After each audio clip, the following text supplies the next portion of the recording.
Welcome to Tradition and Sanity. Does a priest need permission to offer the traditional Latin Mass? A game-changing realization.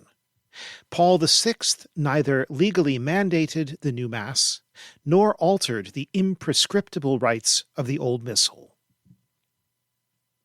How often in recent years have we seen bishops write in diocesan decrees, "I grant permission to Fathers ABC to use the 1962 Missal. No other priest is permitted to use it without requesting and receiving my permission." How often have we heard priests say in homilies, bidding farewell to a beloved Latin Mass in this or that parish, "The bishop has not granted me a continuation of the faculties for offering this form of the Mass." Language like this is used all the time nowadays. You can even find bishops who believe they must grant permission for a priest to offer the old rite in private, by himself, and priests who, for one reason or another, believe that they must have such permission. But this language of permission and faculties is faulty. Indeed, it is language without a basis in fact or in law. To see this, we must begin at the beginning, with Pope Paul VI's apostolic constitution Missale Romanum, announcing the publication of a new missal, dated exactly 56 years ago today, namely April 3rd, 1969. For a long time, it was said by many, and assumed by nearly everyone, that with this instrument Paul VI had promulgated the new missal, and had done so in a way that abrogated the old missal and mandated the use of the new one. However, this is not true. In Chapter 16 of their book, True or False Pope, John Salza and Robert Sisko demonstrate with considerable detail, pages 493 to 524, that Paul VI's document, in its Latin original, merely published and permitted the new missal and expressed a desire that it be utilized, but did not either abolish the old or create a requirement to use the new. The instruction that it be universally adopted, and thus implicitly that it replace the rite of Paul VI, was rhetorically strong but canonically meaningless.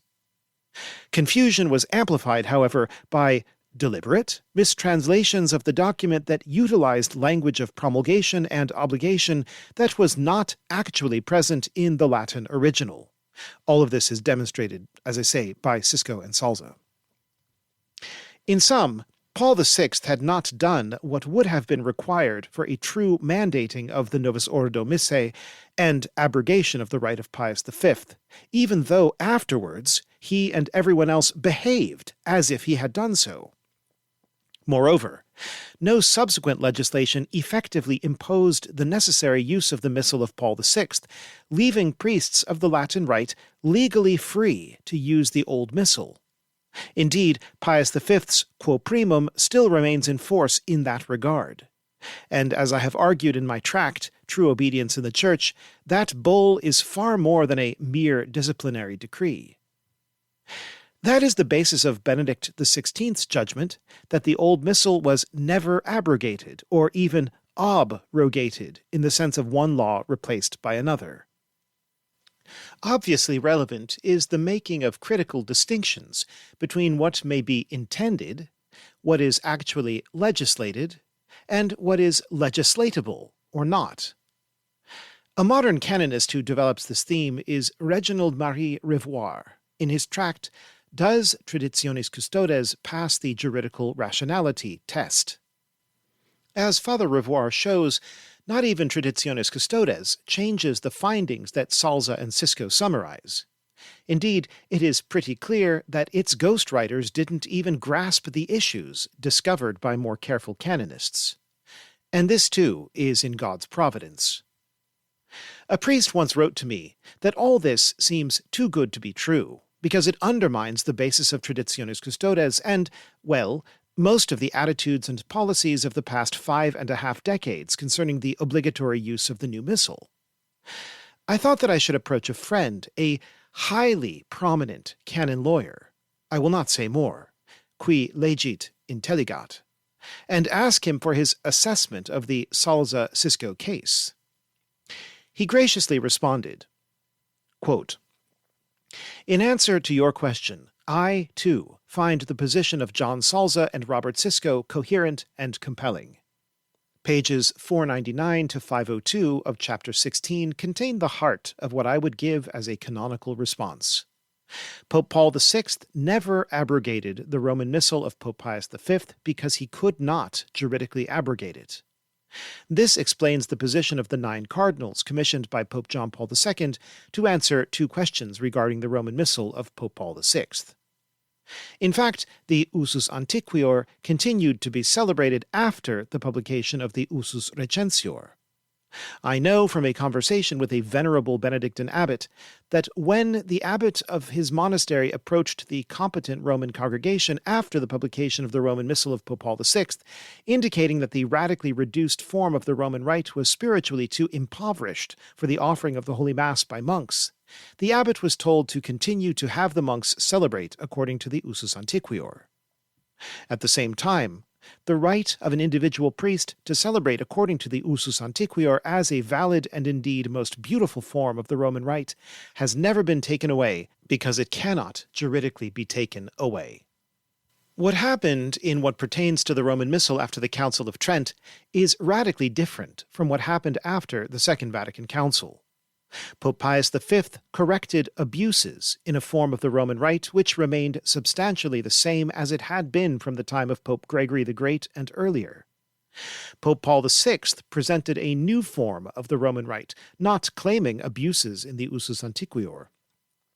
I do not question the validity of the new form of the Roman Rite, but I maintain that it cannot be said to replace the more ancient form of the Roman Rite." Unquote. As this response points us to the core of the case made by Salza and Cisco, I thought it would be helpful to include in this post what they write on pages 499 to 502. The section is entitled, "Did Paul VI Abrogate Quo Primum?"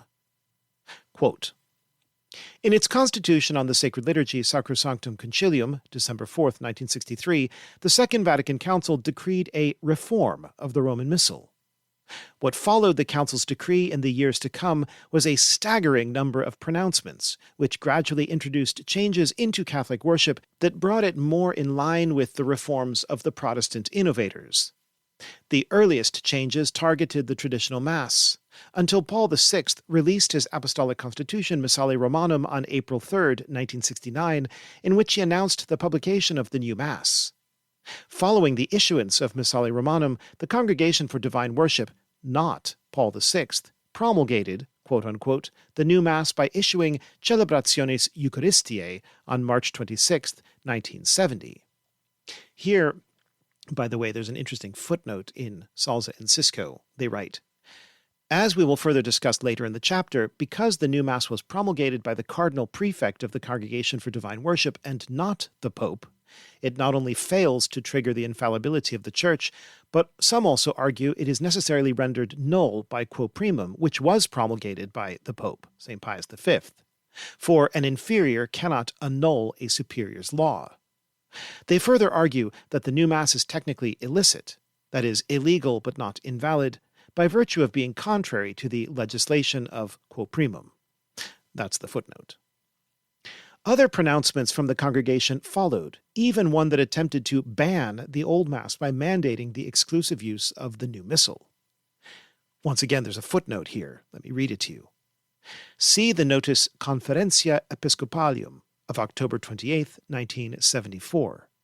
It must be noted that this notice, as with other pronouncements regarding the new Mass during the 1970s, was not signed by the Pope and did not appear in the Acta Apostolicae Sedis, where new laws must be published to take legal effect. Because Paul VI never mandated the exclusive use of the new Mass in the 1969-1970 decrees, the 1974 notice would have been considered a new law requiring publication in the Acta. End of note. From the time these pronouncements were unleashed on the Church over 4 decades ago, Catholics were divided over their meaning and level of authority. Specifically, the liberal and neoconservative Catholics argued that Paul VI legally abrogated Quo Primum and that the Old Mass was forbidden.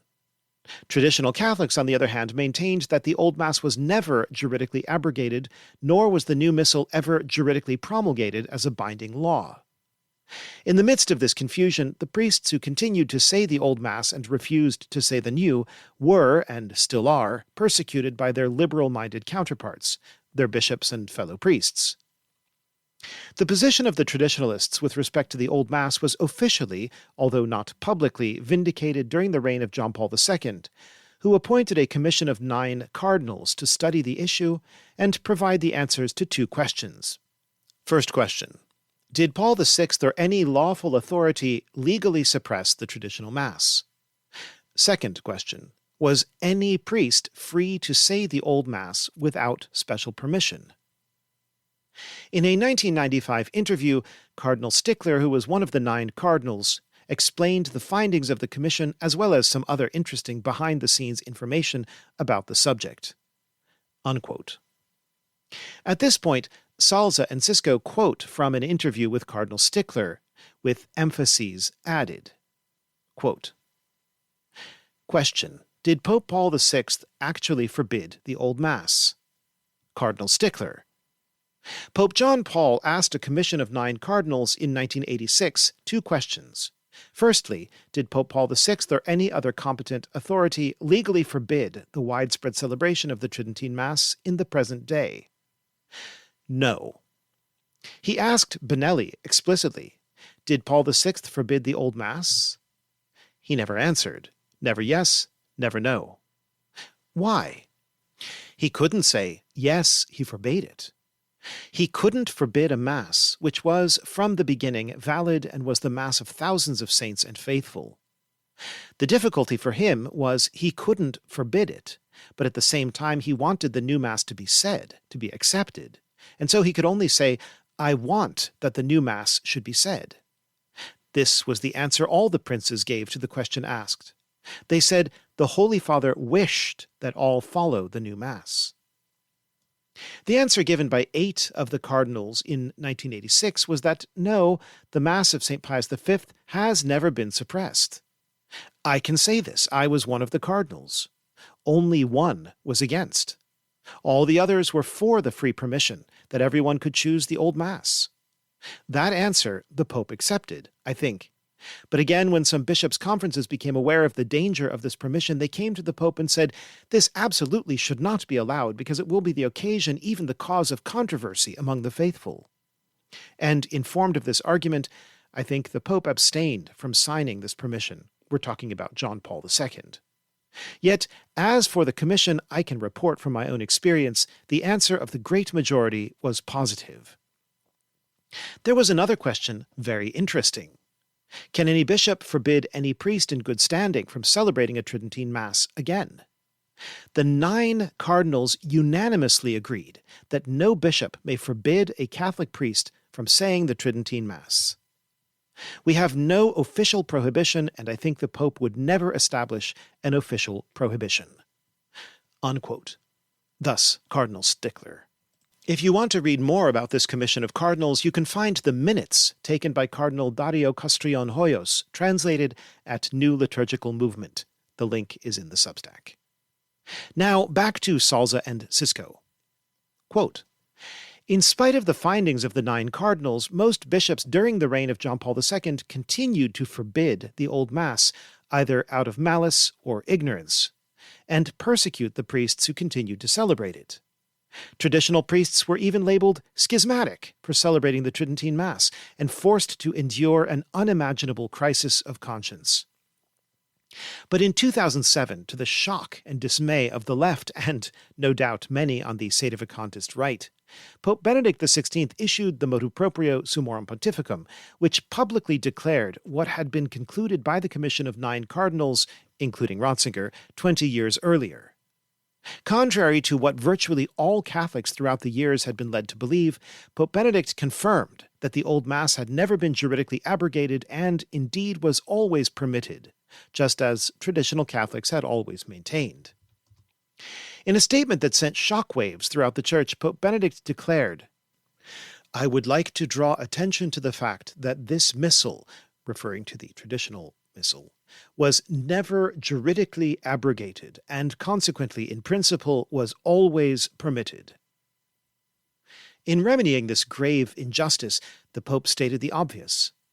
What earlier generations held as sacred remains sacred and great for us, too, and it cannot be all of a sudden entirely forbidden or even considered harmful. For almost 40 years, the entire Catholic world had been led to believe that the Old Mass was abrogated by Pope Paul VI, but this impression was entirely false.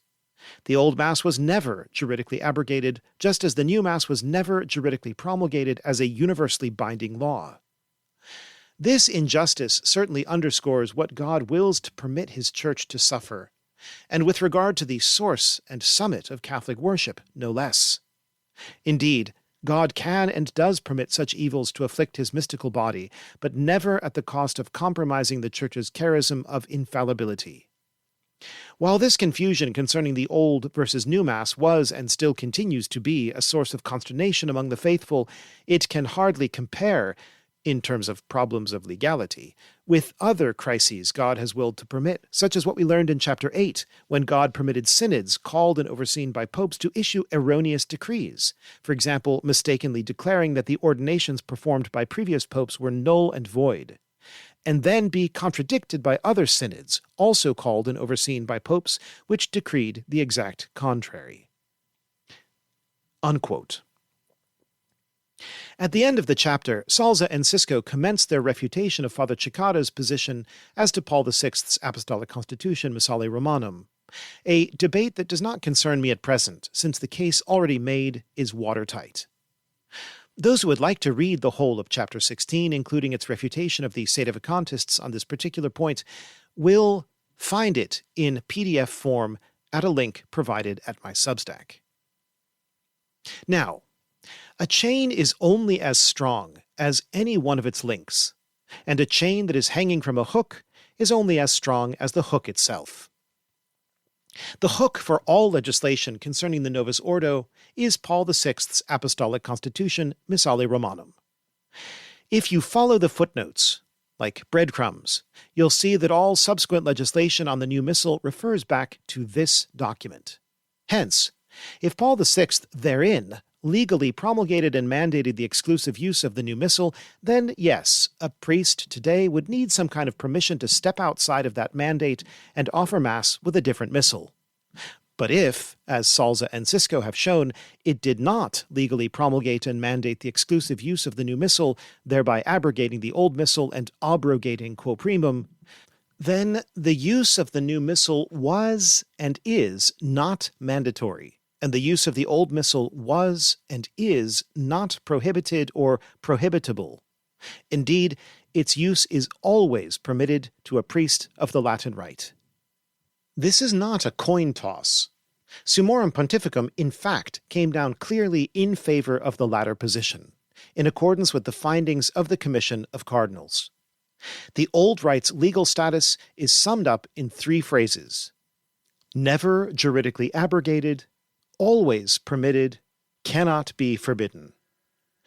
Traditionis Custodes, although it rescinded some of the provisions of Summorum Pontificum, did nothing to alter the facts surrounding the text and the legal force of Paul VI's constitution.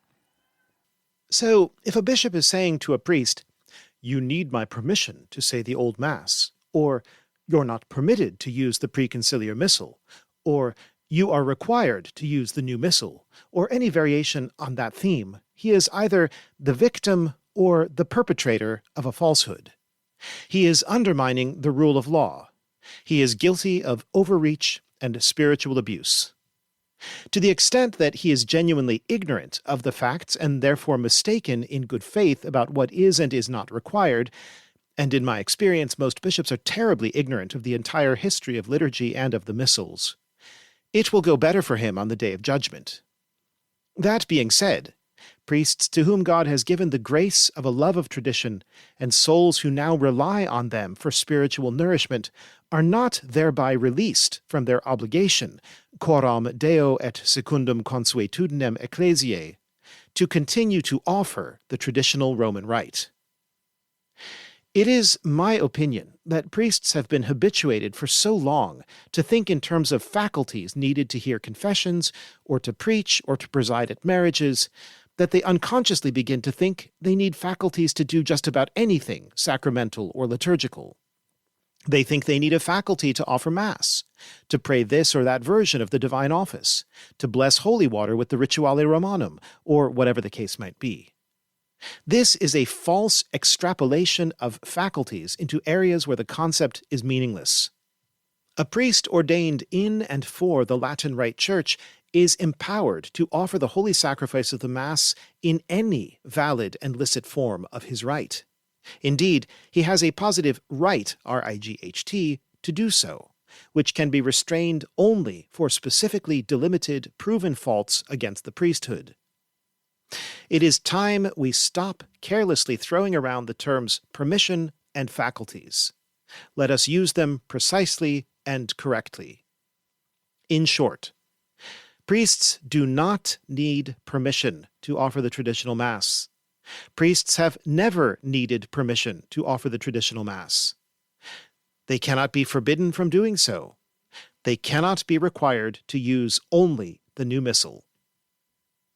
It is not spiritually healthy for bishops to be allowed to abuse their pastoral power, and for priests to allow themselves to be so abused. I sincerely hope that the information presented above will help all clergy, regardless of their level, to think, choose, and act in accordance with the truth. Thank you for listening, and may God bless you.